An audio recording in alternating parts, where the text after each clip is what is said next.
Hi అండి, welcome to my YouTube channel ఉదయం life style. నిరాశ గురించి మాట్లాడుకుందాం. ఈ నిరాశ గురించి ఎందుకు మాట్లాడుకోవాలి అంటే, మన జీవితంలో ఆర్గాన్స్ ఎట్లనో, అంటే మన బాడీ పార్ట్స్ ఎట్లనో, మన లైఫ్లో నిరాశ కూడా అట్లా అయిపోయింది ఈ మధ్యలో. సో ప్రతి మనిషి ఏదో టైంలో నిరాశకు లోనవుతూనే ఉన్నాడు. ఈ నిరాశకు లోనై నార్మల్గా లైఫ్ను లీడ్ చేయకుండా, చేయాల్సిన పనులన్నీ చేయకుండా జీవితంలో ఓడిపోతూ ఉన్నారు. కాబట్టి ఈ నిరాశ గురించి కొంచెం మనం డీప్ డిగ్ చేద్దాం. సో అసలు ఫస్ట్ నిరాశ కారణం ఏంటి?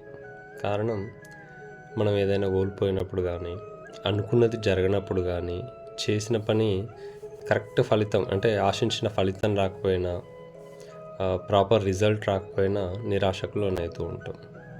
ఇంకా చాలా కారణాలు ఉంటాయి. మరి నిరాశ వల్ల వచ్చే ఫలితాలు ఏంటి? బాధ అనిపిస్తూ ఉంటుంది. ఏదో తెలియని బాధ, పర్టికులర్గా ఏం చెప్పలేము. ఇది అని ఒక క్లారిటీ ఉండదు. ఏం పని చేయబుద్ధి కాదు. సో జీవితం పైనే విరక్తి అనిపిస్తుంది. మనం ఎంతమందిలో ఉన్నా కూడా ఒంటరిగా అనిపిస్తుంది. నెగిటివ్ థింకింగ్ చాలా ప్రాబ్లమాటిక్. ఎప్పుడైతే మనకి నేను ఏ పని చేసినా కాదు అనే ఆలోచన వస్తుందో, అది మనం చేసే రిజల్ట్ కూడా అంటే మనం చేసే పనికి రిజల్ట్ కూడా నెగిటివ్గానే వస్తుంది. మనకు భగవద్గీతలో ఒక శ్లోకం ఉంటుంది, యద్భావః తద్భవతి అని. అంటే మనం దేన్ని భావిస్తామో అదే జరుగుద్ది అని దాని అర్థం. కాబట్టి నెగిటివ్ థాట్స్ ఉన్నప్పుడు మనం చేసిన పని కూడా సరిగా జరగదు, రిజల్ట్ కూడా నెగిటివ్గానే వస్తుంది. కాబట్టి పాజిటివ్గా ఆలోచించడం అనేది చాలా ఇంపార్టెంట్. సో ఈ నిరాశను అసలు ఎట్లా అధిగమించాలి? ఇది అందరిలో ఉండే విషయమే, కానీ దాన్ని ఎట్లా అధిగమించాలి ఇది చాలా ఇంపార్టెంట్. దానికి ఫస్ట్ సెల్ఫ్ మోటివేషన్, అంటే మనకు మనం మోటివేట్ చేసుకోవాలి. అది ఎట్లా చేసుకోవాలి అంటే ప్రీవియస్ ఎగ్జాంపుల్స్ చూసుకోవాలి. మన లైఫ్లో చాలా సంఘటనలు జరిగినాయి. మనం ఇంతకుముందు కూడా చాలాసార్లు నిరాశకు లోనయ్యే ఉంటాం. కానీ ఆ నిరాశ శాశ్వతంగా ఉన్నదా? ఆ నిరాశకి సంతోషానికి మధ్యలో గ్యాప్ ఉంది కదా, దాన్ని అబ్జర్వ్ చేయాలి. అంటే ఎన్నోసార్లు ఇంతకుముందు నిరాశకు లోనయ్యి ఉంటాము, జీవితంలో ఎన్నో కోల్పోయి ఉంటాము. కోల్పోయిన వాటిల్లో కొన్ని సాధించి కూడా ఉంటాం తిరిగి. అంటే కోల్పోయినవి సాధిస్తున్నాము అంటే నిరాశ పర్మనెంట్ కాదు కదా, కోల్పోవడం పర్మనెంట్ కాదు కదా. సో అదే సెల్ఫ్ మోటివేషన్. నెక్స్ట్, వేరే వాళ్ళ జీవితాలను గురించి కొంచెం అప్పుడప్పుడు అబ్జర్వ్ చేస్తూ ఉండాలి. నేను ఇప్పుడు ఒక ఎగ్జాంపుల్ ఇస్తాను మీకు. జూనియర్ ఎన్టీఆర్ ఫస్ట్ ఒక 2-3 మూవీస్ తర్వాత ఒక 10 మూవీస్ ఫెయిల్ అయిపోయినాయి. అంటే దాదాపు ఒక 6-7 ఇయర్స్ పాటు ఒక్క సినిమా కూడా హిట్ కాలేదు. అయినా కానీ నిరాశ చెందకుండా తను ప్రయత్నిస్తూనే ఉన్నాడు. మళ్ళీ టెంపర్ మూవీతోటి ముందుకు వచ్చిండు. ఇంక ఇప్పుడు ఎవరు ఆపే పరిస్థితిలో లేరు. అంటే నిరాశను అధిగమించడం అలా. ఇంకో ఎగ్జాంపుల్ బెస్ట్ పవన్ కళ్యాణ్ కూడా అంతే కదా. 2-3 మూవీస్, 4-5 మూవీస్ మ్యాక్సిమం. 4-5 మూవీస్ ఫస్ట్లో చాలా పెద్ద హిట్ అయినాయి, చాలా ఫేమ్ అయ్యిండు. ఆ తర్వాత నాకు తెలిసి ఒక 10 సంవత్సరాలు, బాలకృష్ణ కూడా అంతే, ఒక 10 ఇయర్స్ పాటు వాళ్ళకి ఏ మూవీ హిట్ కాలేదు. అయినా సరే వాళ్ళు ఒక 10 సంవత్సరాలు వాళ్ళు కష్టపడ్డ దానికి ఫలితం రాకపోయినా కానీ నిలబడ్డరు. కాబట్టే వాళ్ళు లెజెండ్స్ లాగా నిలబడుతున్నారు. సో మనం ఎందుకు అట్లా చేయకూడదు? మనకు జస్ట్ 1-2 1-2 పనులకి సరిగా జరగకపోయినా కూడా నిరాశకు లోనైపోయి ఇంకే పని చేయకుండా ఖాళీ కూర్చుంటాం.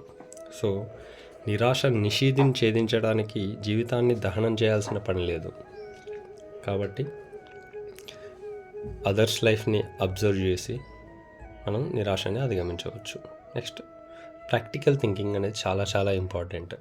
ఏంటి ప్రాక్టికల్ థింకింగ్ అంటే, ఎగ్జాక్ట్గా నువ్వేం చేసినావు, దానికి రిజల్ట్ ఏమొచ్చింది, ఆ రిజల్ట్స్కి రీజన్ ఏంటి, ఆ రిజల్ట్స్ని ఓవర్కమ్ చేయడానికి అంటే ఆ రీజన్స్ని ఓవర్కమ్ చేయడానికి మనం ఏం చేయాలి, ఇది ప్రాక్టికల్ థింకింగ్. సో ఆ రిజల్ట్ వల్ల వచ్చే లాస్ ఏంటి, బెనిఫిట్ ఏంటి, ఇది ప్రాక్టికల్గా రాసుకోవాలి. అవసరమైతే ఒక బుక్ పైన రాసుకొని ఫాలో అవ్వాలి.